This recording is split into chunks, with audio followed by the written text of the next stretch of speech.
We're going to turn the discussion now to social work's contributions to community practice, community organization. We have Lorraine Gutierrez and Larry Gant from the University of Michigan, and the discussant is Michael Reisch from the University of Maryland. And with that, I'll hand it over to Lorraine. Thank you. So we are Lorraine Gutierrez and Larry Gant. We're at the University of Michigan School of Social Work. We're very happy to have been invited to share our thoughts at this symposium. And so I want to thank the organizers of this event. I also, I realized that we did not use U of M logos, so I'm feeling kind of bad. But I do want to let you know that the U of M has achieved the 20 by 2020. In fact, we achieved the 20 by 2020 before it was a goal. So we have over 20% of our MSW program students enrolled in some form of macro practice. The largest concentration is community, the next is management, and the third is policy and evaluation. So it can be done, and it is done in some places. So Larry and I are gonna, we've split this up. I'm doing the first half, he's doing the second half. Our presentation is focused on what is community practice in American social work, what are our roots and foundations, what is the current status and trends in the field, and then what are some future challenges and directions for us. So what is community praxis or community practice in social work? Gamble and Weil in the Encyclopedia of Social Work define it as formal practice interventions for community work. And the roots of community practice are deep in terms of our field. They run from the community organizations, societies' work in social planning, the settlement work that contributed to the development of neighborhood services and policy advocacy and community research, community extension work in rural areas with community development, and the group work practices and traditions which contributed to our development of social action strategies. What distinguishes community organization practice and social work from other types of community practice in other fields or community practice out in the community is that we have developed formal methods in the context of the social work profession that reflect our values, ethics, and the priorities of our field. We can be distinguished from, but we have always been linked to, broader social movements for justice and community change that have occurred outside of the social work profession or in the grassroots, in communities not connected to professional work. We can think of ourselves as being oriented more toward the wholesale rather than the retail forms of social welfare and social work, to the macro and less often the micro, though we do work that incorporates both. And community can be viewed as both a method of practice and the development of community as an outcome of practice. And that's an important distinction to think about. Our foundations for community practice, or what we often refer to as praxis in the field, praxis referring to the unity of thought and action or research and action, are interdisciplinary. We draw on social science fields such as sociology, political science, community psychology, and anthropology. We are both theoretically and practice-based in terms of what we write about and think about and teach. And we're very interprofessional and draw upon and communicate with other fields that also use community practice methods, such as community development, urban planning, public health, and adult education. So what is the role of community practice in social work? This is a framework that was created by Roland Warren, who wrote the book, The Community in America, that was published in 1978. When I talk to my colleagues who are not teaching community practice, they may have ideas of what we're teaching. They may be thinking we're teaching students to protest, and not realizing that the frame for community practice is much broader than protest. Protest is one of the methods we teach, but we also teach about collaborative practice. We teach about community consensus building. We teach about education and lobbying in the community and informing people of their rights or about issues. And conflict, or what Warren called contest or conflict approaches to community practice are really only oriented towards situations where agreements are not likely, where bargaining and advocacy are needed, and where we might need to employ methods of protest, boycotts, and legal action. When I talk to students about why they went into social work, they usually give one of two answers. I want to help people, or I want to change society. Many of us, myself included, want to help people and we want to change society. People who go into community practice typically see themselves as helping people by changing society, whereas many of the clinically oriented students I talk to see themselves as changing society by helping people. And I can't reinforce more the importance that we need to understand that we're all trying to achieve the goals, but perhaps from different perspectives and different directions. Jack Rothman, in the late 60s, who was at the University of Michigan at the time, created a model a framework of 3 models for community practice that we're going to allude to in our presentation, those models being community development, community planning, and community action. And we continue to teach those and work from those frameworks in many schools of social work, including the University of Michigan Community Organization concentration. And our profession has made contributions to community practice by developing those methods from the inception or even before we even were a profession. Our roots as a field are in the progressive era in US history, which saw the development of neighborhood and community approaches to social conditions such as poverty and inequality, and I see that as one significant social work contribution. These community-based methods that were developed during that era predated the development of social work as a profession, but they engaged in activities such as group work, community planning, social action, community-based research, and advocacy that eventually became part of our field. So they made quite a strong contribution to the social work field in general. These programs in the US were most often developed by women of color and European American women whose focus was on locating programs where people lived, on approaching community members as residents rather than as cases or clients, and were focused on improving community conditions and human capital. The work of the social settlements, but also the Black Women's Clubs and the National Urban League were very instrumental in this development of this form of social work community practice. And I have here, if you don't recognize them, 2 of the leaders in this field, Ida B. Wells Barnett, who is one of my great sheroes, and also Jane Addams, who, when I was in 4th grade, inspired me to learn more about social work by reading her biography written for kids. Another root and foundation in social work and social work community practice are the planning and united funds that were developed around 100 years ago and earlier in many of the Midwestern and Eastern cities, and the charity organization societies that predated them. And they also contributed to our thinking about community practice and development of community practice and social work in general. This work focused on organizing relief work, coordinating the work of different charitable organizations. As these efforts evolved, they supported and benefited from community study and community survey projects, such as the Hull House Maps and Papers and the Pittsburgh Survey, which collected data on social conditions and pinpointed areas of high need. In many, if not most communities, this work also involved the solicitation and disbursement of public funds to charities and other human service organizations. And so they were involved in developing the fields of community planning and service coordination that also continue to be a part of social work and also social work community practice.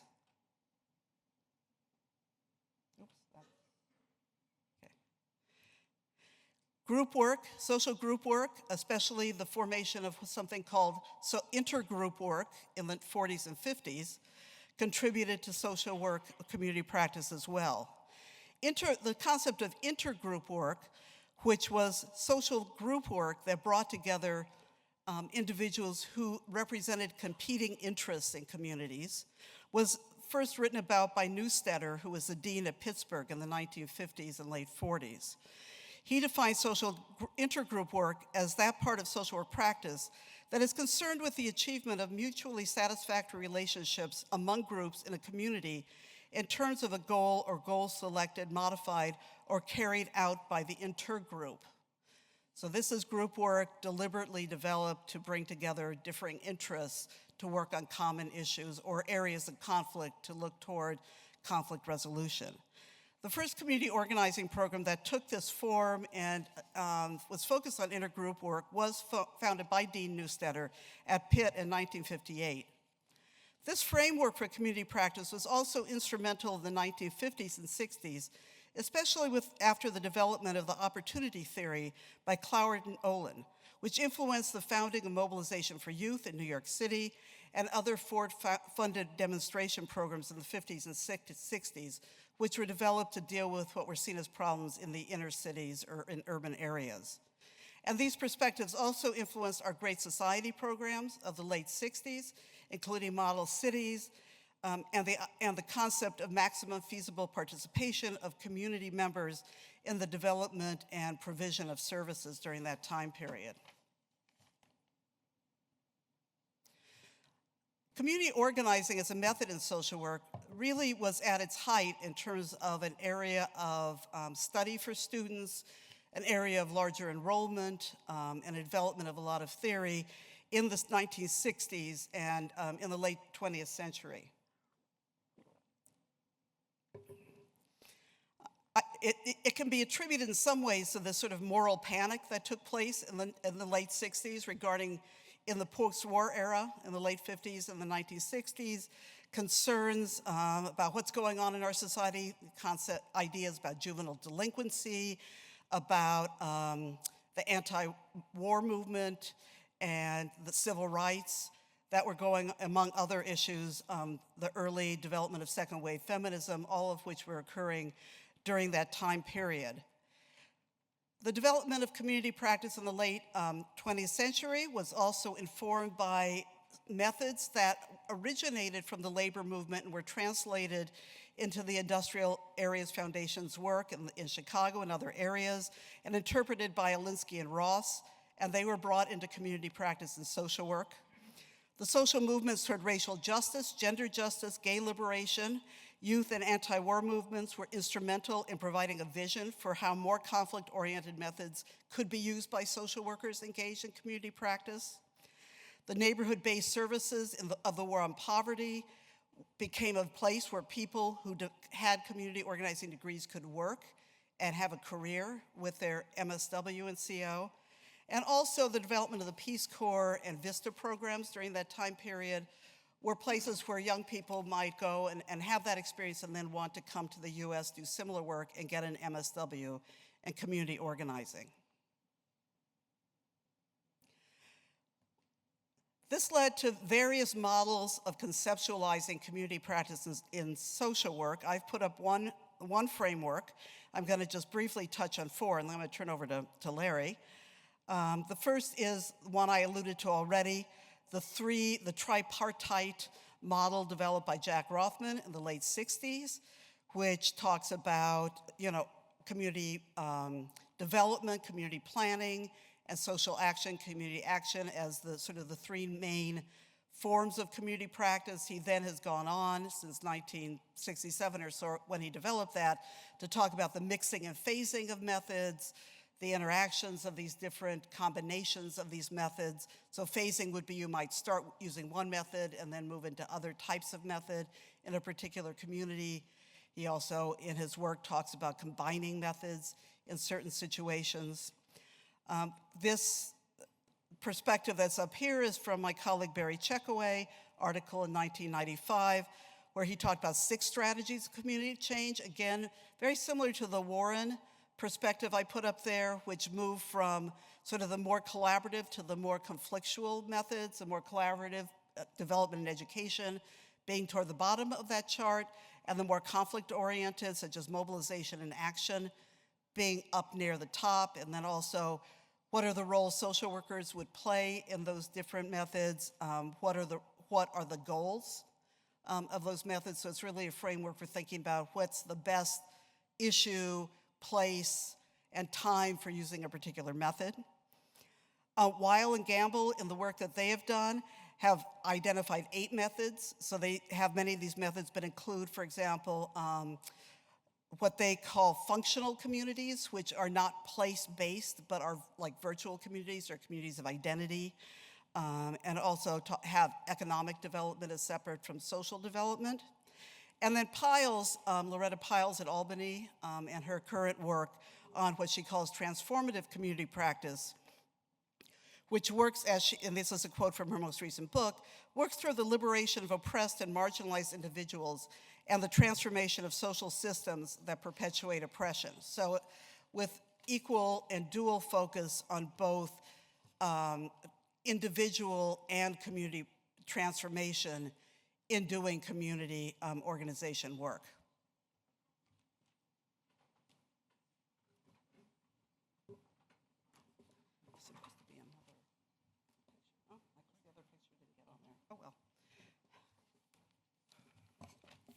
Okay, great, and hello, I'm Larry Gant. I'll pick up and continue with this.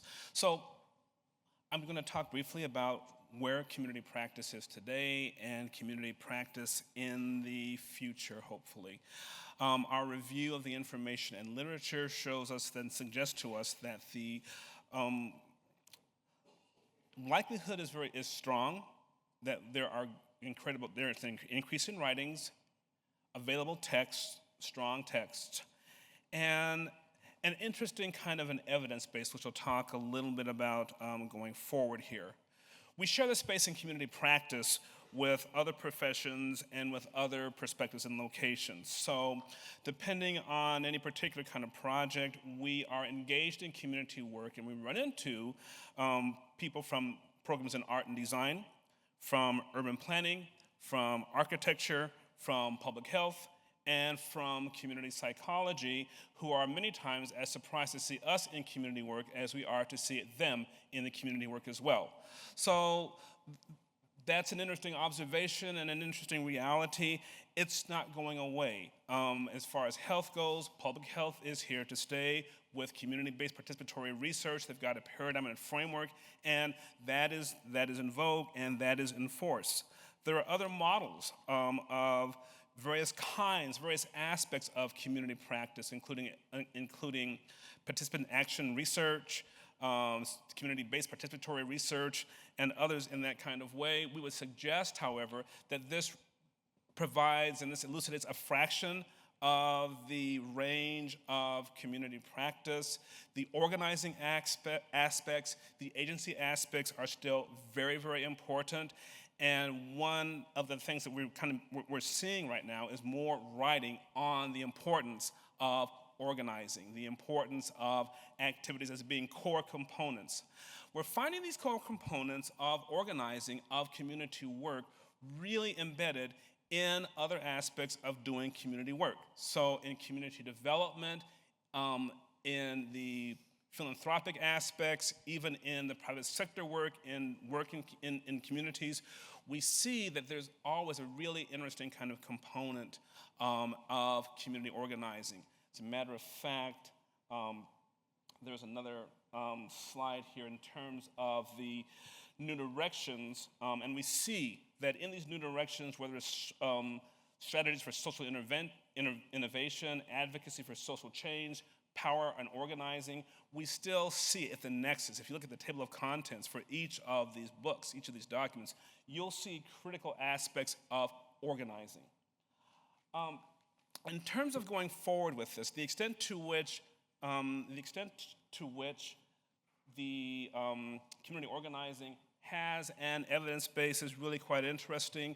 We just finished a review of the Cochrane literature on the evaluation of community-based programs. And so this is very, very interesting because some of you may know that Cochrane routinely now reviews community-based programs in health promotion, in savings accounts, mostly on health, but also increasing. And the evidence base is really, really strong in terms of the efficacy and the cost benefits of engaging in work at the community levels around health promotion, around problem solving, juvenile justice, HIV/AIDS prevention, and a number of other activities. What's really interesting is that Cochrane and the reviews focus on the actual engaging of work in communities. They don't talk about community organization.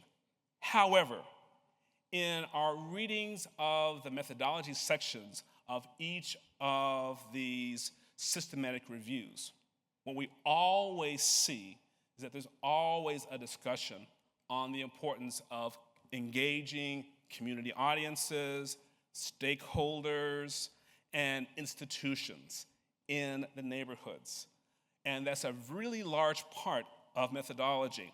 So one of the thoughts is that community organizing really has the potential to be reviewed as a mediating variable, as a process that leads to larger outcomes.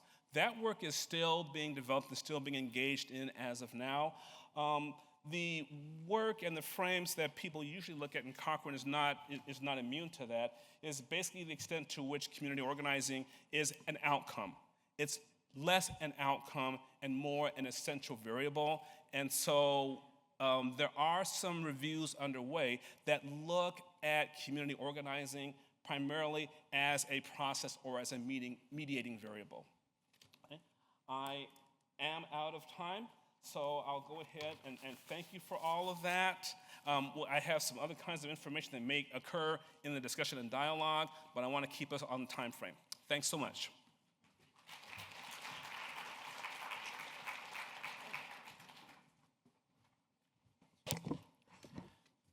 In the beginning, there was community organizing. As Lorraine and Larry pointed out, it's been a central feature of American social work since before the profession of social work existed, particularly during the progressive era, the Depression years, and the Civil Rights era. Organizers in social work helped create more effective services while pursuing broader social change goals. Yet even during these periods, the pursuit of professionalism prompted them to adopt practice models that reflected the dominant values and goals of social work's financial and political supporters, primarily government, wealthy philanthropists, and major foundations. So it's important to point out that community organizing emerged less as a specific method in social work than as a means for social service providers to create programs and acquire the resources needed to support and sustain them. It was also initially inspired by efforts to extend democracy into all phases of community life, enable ordinary citizens to regain control of their destiny through cooperation with others, and to reduce the demoralizing effects of social fragmentation and break down the false distinction that had emerged between private and civic life. But pretty soon, the professionalizing impulse transformed much of community organizing from a cause-related method to a function absorbed into the administrative structure of social work. This created a dilemma for community organizing that continues today. The more organizers aspired to professional status, the less they were involved with social reform and social change. The more they focused on systems change, the more difficulty they had distinguishing their activities from those of like-minded individuals and groups outside of the profession. By the late 1930s, this dilemma came into sharp focus. The definition of community organizing in the 1939 Lane Report that was commissioned by the American Association of Social Work included both the older planning function of organizing and the newer occupational roles that had emerged during the New Deal. In contrast, the left-wing rank-and-file movement, which at the time had more members than the AASW, proposed that community organizers in social work should emulate their counterparts in trade unions. During the repressive post-war McCarthy era, this activism diminished considerably, and social work leaders frequently argued that organizers needed to abjure confrontation and class struggle. So it was not until the 1960s that social workers again adopted an activist stance within the community organizing field. But this was largely due to the influence of outsiders like Saul Alinsky. But even then, efforts to integrate activist principles into community organizing did not occur without a struggle. Many liberals in social work opposed the use of disruptive tactics and the structural changes activists sought. So a split emerged in the profession which persists today.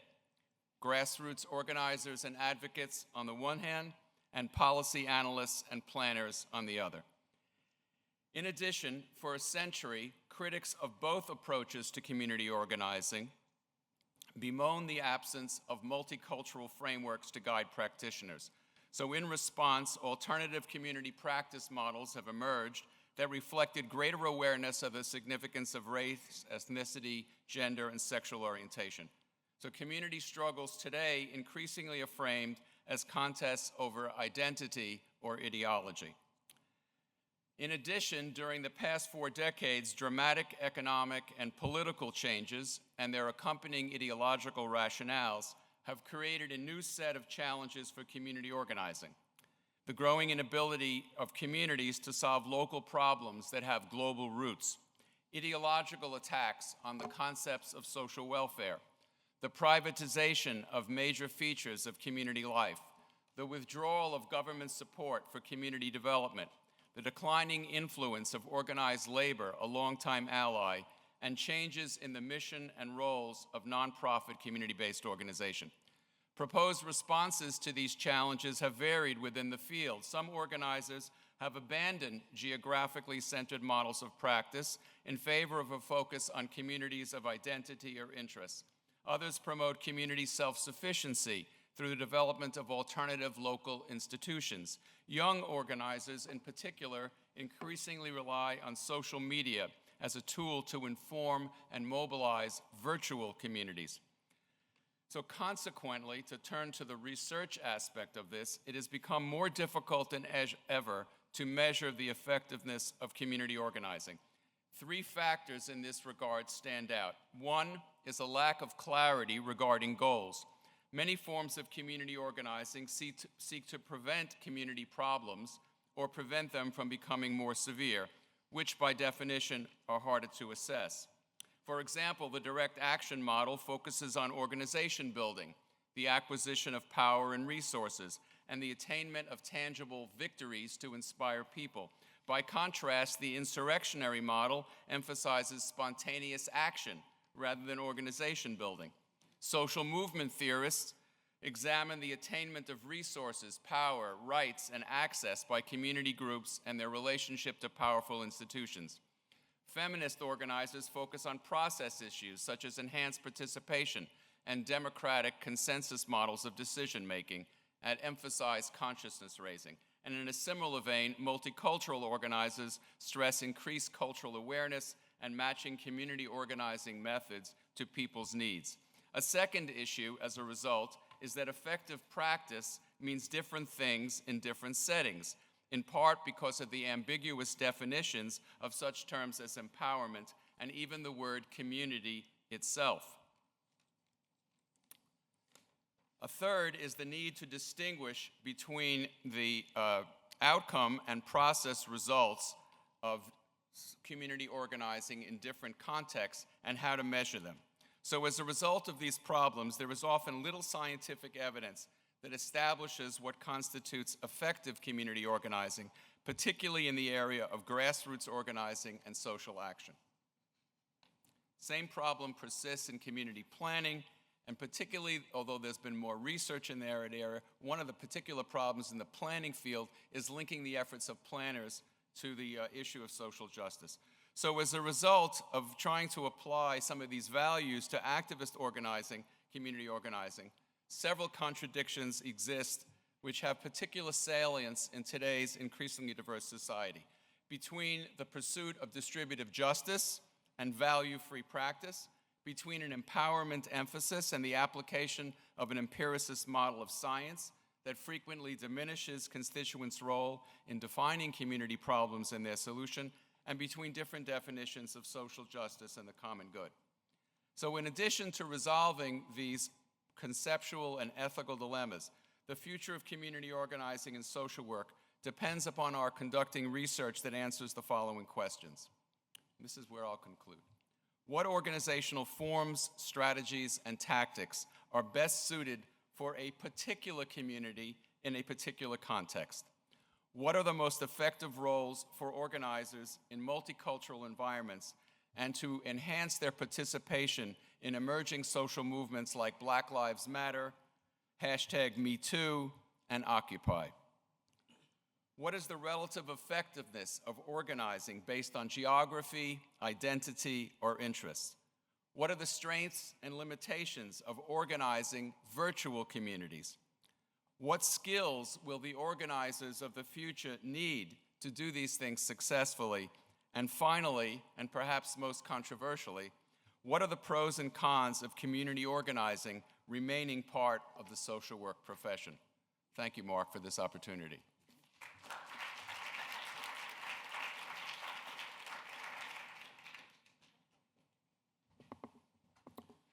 Thank you, Michael, Lorraine, and Larry. So we have about 10 minutes for questions, answers, comments in this area of social work's domain, or not.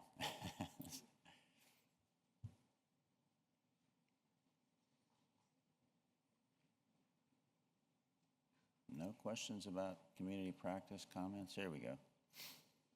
And feel free, actually, to line up. If you've got a question, line up. Hi again, Tina Shirelli-Helminiak from Westchester University. So I think we'd be remiss to not recognize the importance of social policy, administrative, and community organization practice going together. And so as a leader of a social work program, a master's of social work program, it is important for me to help our students, faculty, and staff to understand why this is such an important part of our social work identity. This is what sets us apart from other professions. So when Dr. Reisch talks about social justice and our social justice mission of our profession, our students aren't going to effectively affect that social justice mission if they're only working in individual contexts.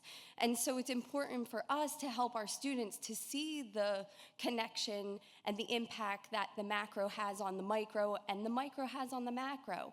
And so really, I think that what the 2015 EPAs are challenging us to do as social work educators is to help our students see these connections and not just say that it's enough for 20% of our students to have an interest in macro practice, but for 100% of our students to see the connection between the micro and the macro practice.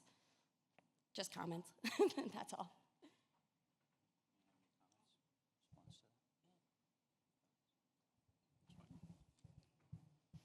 Yeah, I agree totally with what you're saying. I think in order to do that effectively, we need to have faculty who understand that and who can communicate with that to students. And in order to have faculty who can do that, we have to have doctoral students who have been educated to do that. And in order to do that, we have to have doctoral programs that see this as a priority in how they're educating doctoral students, because people who go into PhD programs may not understand that or have that perspective. We're in a system. So I absolutely agree with you. I think that thinking back at my years as a practitioner, both direct and macro practice, if I hadn't had that understanding, which I did get actually from SSA, they used to have a concentration that was focused on integrating the two, the macro and the micro, and I was lucky enough to be in it. When I was a direct service practitioner, if I hadn't had that training as an MSW student, I wouldn't have known how to do that in my own direct service practice or my practice when I was a program manager. And so we need to think about, I think, some workforce concerns around who's teaching in schools and are they prepared to teach that perspective? You want to say something? Yeah, very, very briefly. I resonate with your comments My initial involvement in equity and social justice was actually not necessarily at the School of Social Work. It was actually my internship with the National Association of Black Social Workers. And that organization was decidedly political, progressive, and it was insufficient for us to talk about being involved in social justice and equity, because even at that time, in the mid-'80s, the expectation was that you define very clearly what social justice and equity is, and what models you're using, and what the trade-offs were. And you had to do that in real time with people, not at the academy, but in the community. And so that kind of orientation I got, and I didn't know how lucky I was to get that orientation, but I find that that is something that we are still working to incorporate in our School of Social Work. Insufficient to say, are you about social justice? Which model are you talking about, and what does that model presume about the community, the abrogation of publicly and legally elected officials, which we did not have in Michigan and in Detroit for several years, and what the impact of that was. But also, what are your notions of equity as well too? So we have to define those. If we don't define those, there's no use in talking about the importance of justice. What kind of justice, and what kind of context, and for whom? Well, I agree with. Is that mic on? Okay. Well, I agree with what was said, but I as a longtime organizer, activist, and advocate, I always am looking for hooks to how to get to change the situation. And I think that there are two possible hooks here. One is the issue of practice by way of the environment. I think that's a fundamental principle since Mary Richmond articulated a century ago. But I think what we have to do for our clinical colleagues and students and practitioners in the field is also to broaden their concept of what the environment is. The environment is not simply the family and maybe the neighborhood, but it's also the political economic environment. It's the changing nature of work. It's the effect of social policy on their lives. It's the effect of history and culture. So that's one hook I think we could use. The other hook is the frequently used term of empowerment. Everybody talks about empowerment. It's become watered down to it has no more meaning any longer.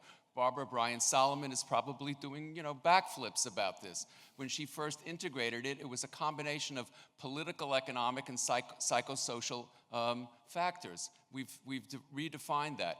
So if we focus on empowerment, that means we have to look at the issue of power and politics. And social work has become depoliticized in the last 3 or 4 decades. And I think we have to make students understand how politics, small p, not electoral politics only, but small p politics affects everything because it involves the distribution of resources, status, opportunities, access, and so forth. So those are the two hooks I think we might be able to use. Not to try to necessarily change people's orientation. Most of our students want to work with individuals and families, and they need to be there to do that. But maybe we have to think about how they conceptualize that work by using two principles with which they're already familiar, but broadening their meaning. Thank you very much. I really appreciated those comments. I'm Jessica Toff from St. Thomas St. Kate's in Minnesota. And I want to echo this idea about what is social justice, because I've heard it in many presentations throughout the time we've been here, and it's a floating signifier. And I think actually by not defining it, we end up being able to say everything we do is social justice. So it loses its meaning. So I would like to, a couple of ideas. One of them is that instead of just saying we implement a biopsychosocial model, why don't we say biopsychosocial political model, add political intentionally because that social part comes from a medical background and it means something different to people, so put political in that. And then I also would like to think about the idea of a rubric of democracy or even citizenship as an idea of membership within society, so the political, civil, social, and economic rights of citizenship, embodying those as being a measure of social justice. And thinking about that, and we've got obligations of citizenship too, but if we could start using a framework that's a solidifying framework somehow, I think we can look at different models of practice and say, to what extent are you doing that practice because it benefits your your profession, and and to what extent are you doing it because it benefits the clients you work with, or maybe the people you work with, and get that word client out of there as much as possible. So a couple of ideas. I'd love to hear your comments about that. Couple minutes. Well, I completely agree. Thank you for letting me go first. I completely agree with you that the ambiguity of the definition of social justice, not just in the United States, but globally, is a fundamental issue. I mean, it is one of the 6 ethical imperatives that NASW has established. Yet nowhere in the Code of Ethics does it define what that means. So it's up to everybody to define it, him or herself, and I think that that's a fundamental issue. I could go on for far too long about how I would define it and how others have defined it, but I think that that's absolutely critical because I think it's part of the fundamental effort, as I alluded to in my earlier comment, about linking the gap between our rhetoric and our practice. And if we don't do that, we've lost our integrity, whether we aspire to be professionals or social change agents or just helpers. And so I think it's absolutely critical that we do that. We need to have more discussion about it. People need to be more informed about the literature internationally, about how that's defined, about the linkage between social justice and human rights or not, and about a whole bunch of other issues. So thank you for raising that question. Thank you. So we're gonna, let's thank our panelists, and thank you very much.